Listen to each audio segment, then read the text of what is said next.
So I like to make this video just as a initial impression of this little coffee maker. It's called the Scoop.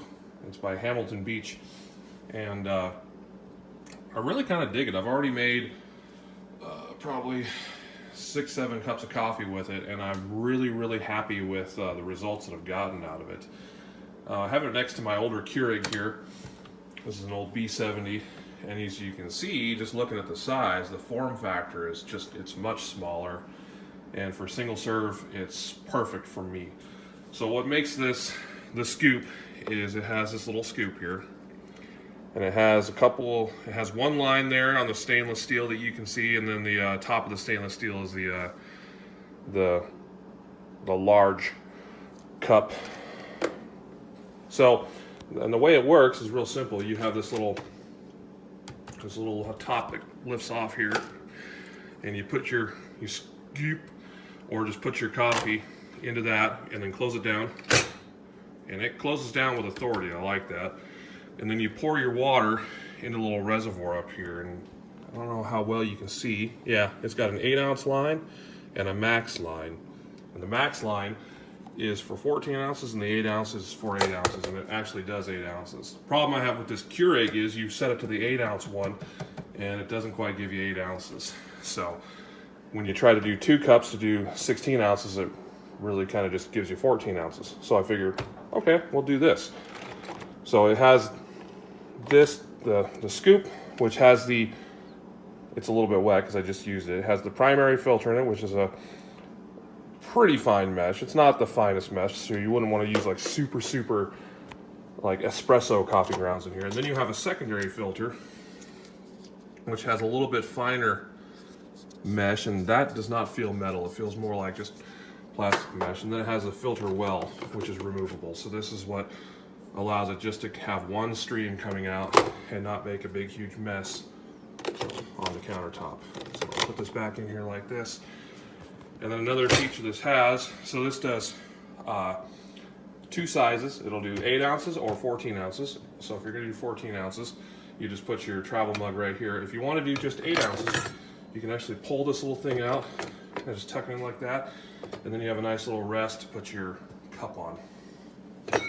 So, okay. And then as far as simplicity goes, it has 2 buttons. Regular and bold. And on regular, it's just a regular drip style coffee. So if you're gonna just make some, first wave type coffee, you would just use the regular setting. And I just hit the button there. And as you can see, since I have no water in it, the little light flashes and it doesn't do anything. So it will not brew if there's no water in it. And then of course it has the bold setting. And the bold setting makes it work a little slower. So it slowly pours the water over the coffee. I think it lets it bloom in there a little bit, and then it continues on. So it takes a little longer to brew a cup of bold coffee, but I guarantee you it's worth it. So this is my favorite coffee, Black Rifle Coffee Company. That's my go-to here. So I'm gonna go ahead and make I'm gonna make a cup, and we'll see how it goes. All right, so here we are. And real quick, before I get into this process, I just wanted to kind of show a couple of different methods I use with my Keurig to make ground coffee. So Keurigs are nice when you're using K-cups or you're just doing single serving type of things like an 8-ounce or a 10-ounce cup or something like that. But when you want to do a 14 to 16 ounce travel mug, it gets to the point where the advantages of the Keurig are lost when you're not using K-cups, because you end up doing just as much, if not more work, than if you have something like this. Now I've already loaded my little scoop thing here with my favorite. Well, this isn't my favorite, but it's really close to one of my favorites. This is the Black Rifle's Coffee or Die blend. So what I'll do is I'll go ahead and open the top here, and I'm gonna pour in the water up to the max fill line. So I'm gonna do this here.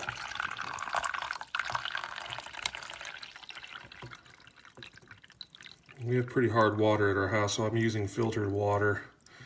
It's a little easier on the components. Okay, so that's about it. She's right there at the max fill line. Okay.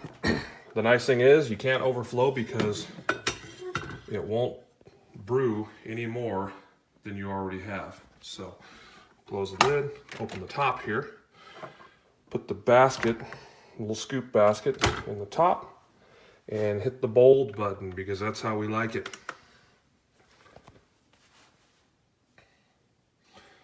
And it takes a few minutes for it. It's not as fast as a Keurig either, but you know, one thing you can do is you could load this up the night before, put your water in the night before, just come out and hit the button and go do whatever it is you have to do. I usually make my lunch when I'm making my coffee anyway, so see, it's starting to come out there. And this will take a couple of minutes, so okay, so I think we're about done here. The little light will automatically shut off when it is finished.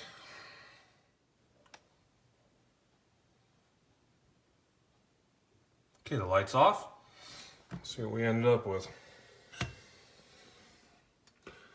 I filled that pretty close to the top, so it's about, this is a 16-ounce container. Put 14 ounces in there, so that's good. So let's see what it's like.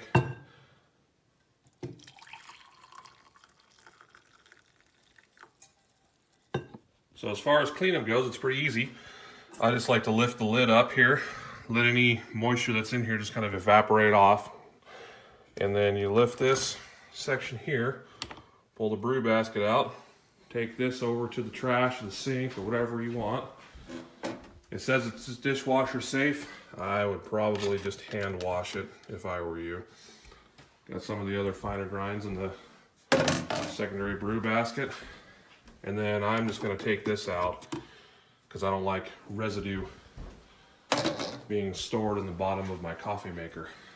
And so put it down, just kind of slide it to the back here, wipe off the little drips off the front, and put it back together, and you're done. So my final thoughts on this little coffee maker, on this initial impression, I like it. I picked this up for about $35, $36 on Amazon. Shipped to my house in 2 days. Love Amazon.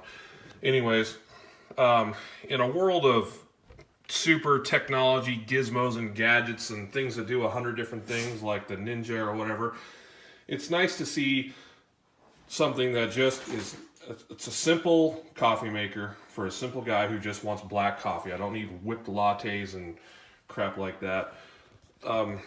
Another thing is it feels really durable. Like, it doesn't feel cheap at all. I mean, it was inexpensive, yeah, but I mean, it's got a nice metal housing. I mean, things these days just feel so plastic, and you know, for 35 bucks, this thing feels like a $100 coffee maker. It's pretty cool for what it is. So yeah, I would definitely recommend looking at it. I mean, for $35, if you don't like it, send it back. But for my money, I dig it. I really like it.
love this coffee maker, but I don't like the mess it makes. I put these napkins down to show all the splashing it does on your counter. So yeah. This especially happens when you use a taller or traveler size mug or cup. I don't see as much splashing on the counter when I use a smaller cup where the tray is elevated. But you get the backdrop splashes either way. But it's a great coffee maker otherwise.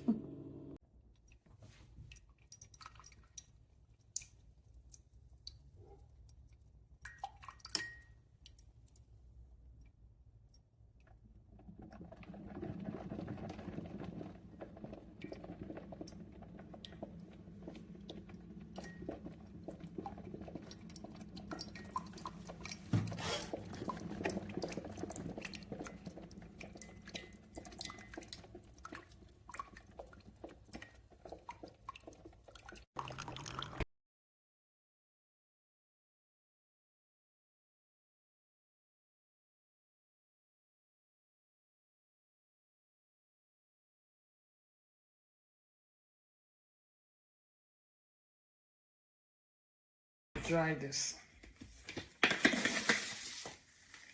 here.